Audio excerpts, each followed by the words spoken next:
It's that time of year again, and everyone is in for a special treat. And what better way to get your spook on than to get yourself a limited edition Let's Go trick-or-treating t-shirts or hoodies. Get them before they disappear forever on November 3rd. Link will be in the description below.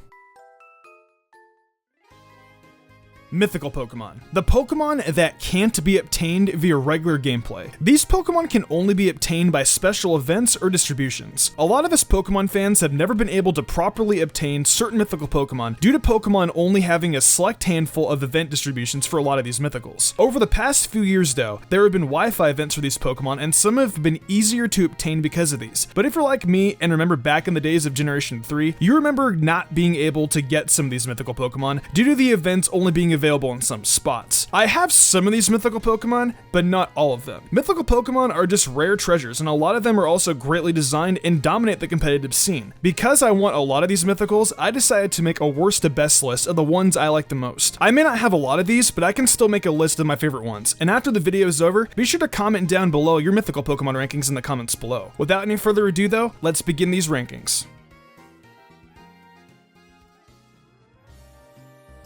Starting off, the worst mythical Pokemon is Fiona. If you guys have seen my top 10 Pokemon I wish didn't exist, there's a reason this Pokemon is so high on the list. It's a knockoff version of Manaphy, and I have no idea why it exists. It hatches from Manaphy, but it can't evolve into Manaphy. If Fiona could evolve into Manaphy, that would make the appeal of it so much stronger, and it would make me actually like it a lot more. It looks like a pre-evolution of Manaphy, but can't evolve into Manaphy. This Pokemon is so pointless. Why is it here? I'm done. Now, I have a feeling I may get a bit of hate for having this mythical so high on the list, and if you do want to hate me, go for it. I don't like Keldeo. One of the main reasonings I dislike Keldeo is the fact it doesn't get Ice Beam. The only maybe decent ice move it gets is Icy Wind. Icy Wind is nice because it can drop the speed by one stage, but this is a mythical Pokemon, and it can't learn Ice Beam. That's like saying Fampy can't learn Dig in Generation 2. Why can't it learn Dig? Why can't Keldeo learn Ice Beam? I don't get it. It's a mythical Pokemon. Why hold it back? Not just Ice Beam though, I hated Keldeo in the Swords of Justice movie. It lied and pissed off Kirim, and it didn't learn Secret Sword. Why accept it in the Swords of Justice? Oh, big deal, it jumped in the way to save Ash. What makes you so special? Many Pokemon have done that before. It's Ash Ketchum, who cares? It also has another form called its Resolute form. What's the difference between that and its regular form? The stats are the exact same, the abilities are the same. Is it because the Resolute form looks like it could be a princess from My Little Pony? It lacks ice moves, and its second form is pointless. It's not as bad as Fiona, but I still don't like it.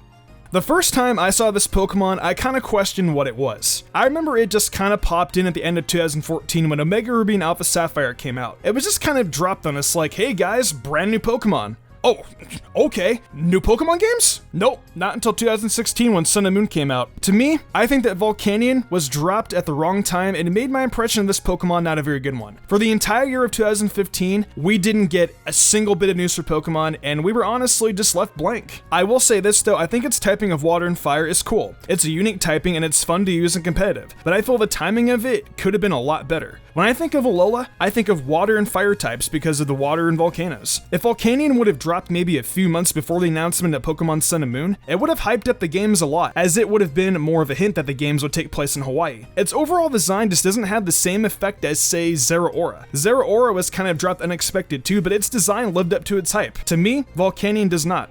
Okay, so Hoopa Unbound is dope, but I will admit I'm not exactly the biggest fan of its regular form. Now since we're getting further down the list, there's gonna be less shade thrown at these mythicals, but there might still be some mild hate. Hoopa is a dope Pokemon, don't get me wrong, and I love the fact that it can go in and out of dimensions, especially using its signature attack Hyperspace Fury. I just hate the fact that Hoopa is such a glass cannon on the defensive side and so slow. I just wish it were a tad faster, that's all. For a Pokemon that can skip around in dimensions, I would at least expect its speed stat to be around base 100. For a Pokemon that can skip through dimensions, you would think it would be faster, but unfortunately it's not. I remember when Diancie was first introduced back in the days of Pokemon X and Y. Things were a lot cooler back then in my opinion, and Mega Evolutions were still a pretty hot topic. Diancie was one of the Pokemon that received the Mega Evolution, and personally I really liked the fact that it received a Mega. The lackluster speed stat got majorly improved from a base 50 to a base 110. I really enjoyed Diancie's design too. It's based on a carbuncle, a mythical fairy-like creature that was rumored to have a jewel embedded on its forehead. I'll admit, I like jewels and I like mythical creatures. Alright Diancie, I'm starting to see why I like you now. Oh yeah, one more thing, I really like Minecraft too, and I like mining diamonds. So yeah, Diancie is the rare diamond I want to mine. I think at this point of the list, we're pretty much past the part where I want to body some of these mythicals. So at this point in time, we're in the neutral zone. As we progress further down, I will let you guys know when we've reached my absolute favorites. Genesect. I don't really have much to say about this 300 million year old bug-like ancient creature. I don't even really know much about this Pokemon because I didn't see its movie it debuted in with Mewtwo Y. It's a 300 million year old ancient bug and Team Plasma put a cannon on its back. That's pretty much what all the Pokedex entries say about it. I mean, it's Blastoise except as a bug and mechanical, I guess? That's pretty cool. A bug with a destructive cannon on its back. Nice job, Team Plasma. Now for Magearna, I don't really have a lot of negative things to say about it, it just kind of fell into place here on this list. I think it's dope because it's an ancient Pokeball and it just happens to be one of my favorite typings of fairy. It's a piece of ancient technology in Pokeball form, and it's also a Pokemon. This is literally the first Pokeball ever made. It's a man-made Pokemon, and there are a few man-made Pokemon out there, but this one is definitely one of the cooler ones. It's a Pokemon, but a Pokeball. Electrode and Voltorb got nothing on this. I think Game Freak made a really good call at this Pokemon, and I will admit I like it a lot, but there are just more mythical Pokemon that I like more than this one. Now, I'm not a humongous fan of Meloetta's regular form, but I'm gonna have to give some love to its pirouette form. I don't really rock with the vibe of it being a girl pop singer in its area form, but the pirouette form is quite fabulous. That form specifically looks like a Spanish flamenco dancer, or even a ballerina. There's just something I find more clever in the pirouette form, and having the musical notes wrapped up in a bun is also beyond genius. I like Spanish culture, and I get that kind of vibe from Meloetta's Pyro form. It's like Relic Song is unmasking what Meloetta actually is, a kind of a peacemaker kind of Pokemon. The guitarist that teaches Meloetta Relic Song in the Generation 5 games refers to the time it lost its red shoes as the time the world was dark. So I feel that Relic Song is what changed Meloetta back into its old self. It's a really cool concept. This Pokemon was just revealed to us a little more than a week ago from Pokemon Go, and we don't really know much about it yet. The only things we know about it is that it's Steel type, it has 100 base stats across the board, it may be based on Amalgam, which is a mixture of other metals such as mercury, and its upper bodies look like a nut and bolt. Based off of what we have so far, I don't really have much to say about it, other than it's cute and I love what it's based on. Earlier on the list, I mentioned that Zahrahora had better timing than Volcanion. It was released earlier this year, but it was revealed to us last year, and a lot of fans were actually happy with its design, including myself. I got the kind of vibe that Zahrahora looked like a fusion of Lucario and Zoroark. Of course it's not that, but I definitely saw a resemblance between those two Pokemon, at least in my eyes anyway. Zarahora's design was a lot more hype than Volcanion's design was. The timing for Zahrahora to me was perfect because we had a movie coming out in a few months with The Power of Us, and I heard it did pretty well in that movie. I haven't seen it yet, so I have a lot of catching up I have to do. I also think that Zahrahora could be in Smash Ultimate. I don't know what it is, but it looks like it could be a Smash fighter, and that's why I find it so cool. From here on out, for the remainder of the video, there's going to be nothing but positive things to say about these Pokemon, so let's hop right into them. Now we are at the top 10 point, and starting off this 10 is Manaphy. Oh, I love this better version of Fiona. Fiona did not need to exist because this beauty exists. Manaphy was adorable in the Temple of the Sea movie, and I loved setting up Tailglow with this thing and competitive and swooping people. I have swept so many people with Manaphy over the years, it's not even funny. The only downside about Manaphy is that one of the ways of getting it is transferring it from Pokemon Ranger. You can only do that once per copy, meaning that Manaphy is super rare to come by. Regardless if it's rare though, I have one for myself that I got from a friend a long time ago, and it's still sitting in my Pokemon bank. I guess I appreciate how rare it is, and owning a legit one feels like a privilege. I guess that's why I cherish Manaphy so much.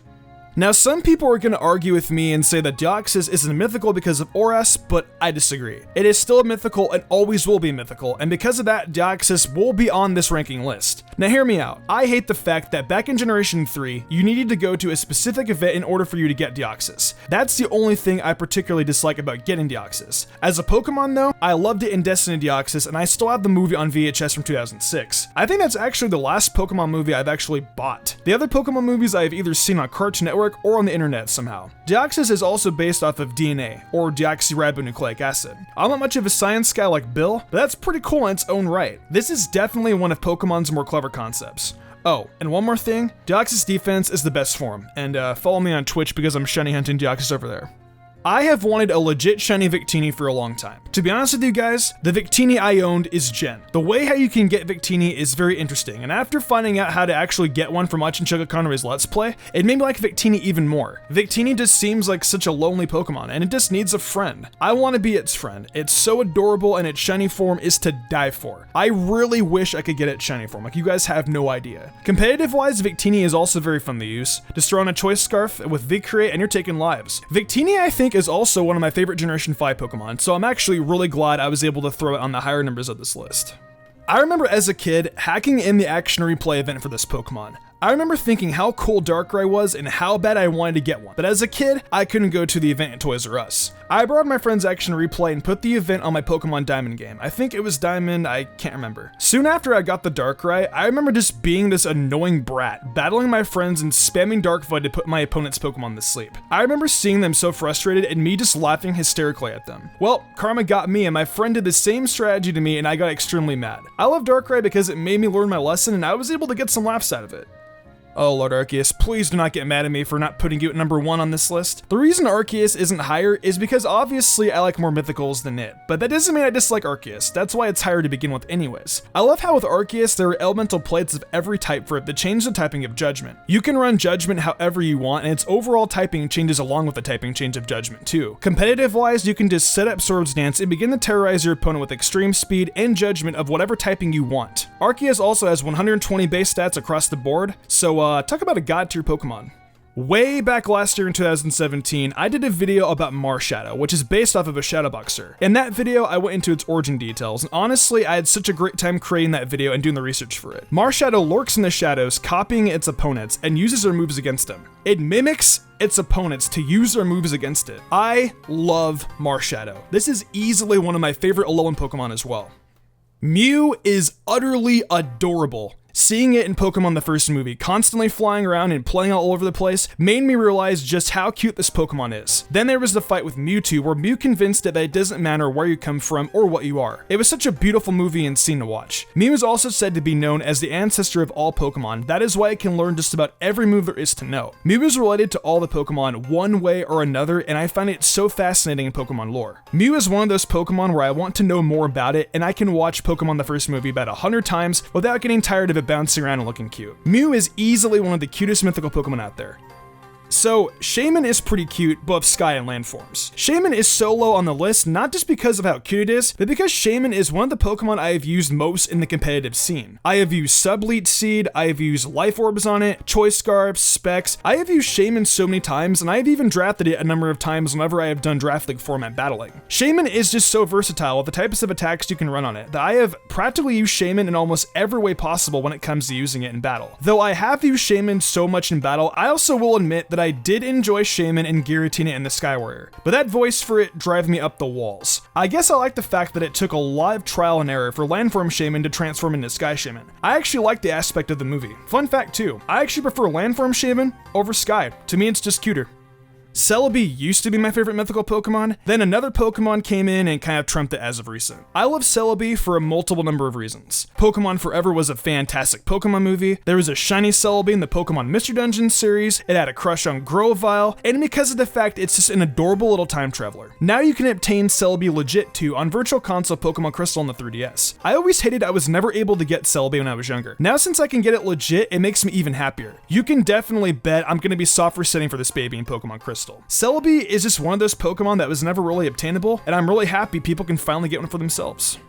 Only as of recent did Jirachi become my favorite mythical Pokemon. I was watching my old VHS tape of Jirachi Wishmaker, and I remembered how cute Jirachi was in that movie. Not Max though, he's just really annoying. Jirachi is like an innocent child, just running around everywhere, getting into ruckus, and it kind of reminds me of a little cousin that would used to do the same exact thing. Jirachi is also another one of those cases where I couldn't get a legit one as a kid because I liked the materials for it. The materials in this case being the Pokemon Coliseum bonus disc, so I had to be one of those dudes and game shirking in for myself. I thought you could get a legit Jirachi from Pokemon Channel, which I had for GameCube. I would sit there and beat the game over and over again, plugging my GBA cable into the GameCube, trying to transfer it over to my Pokemon Sapphire copy. It would never work for me, so I just gave up on it. I may actually invest in the Pokemon Coliseum bonus disc, and I might even attempt to soft reset for this little Wishmaker shiny, because its shiny's pretty cute too. All in all, Jirachi is my favorite mythical because of how cute it was in the Jirachi Wishmaker movie, and because of how rare it is to get one. Oh, and did I mention it also grants wishes? If I had to make a wish right now, I wish that this video could get over 1,500 likes. You should totally go like the video, by the way.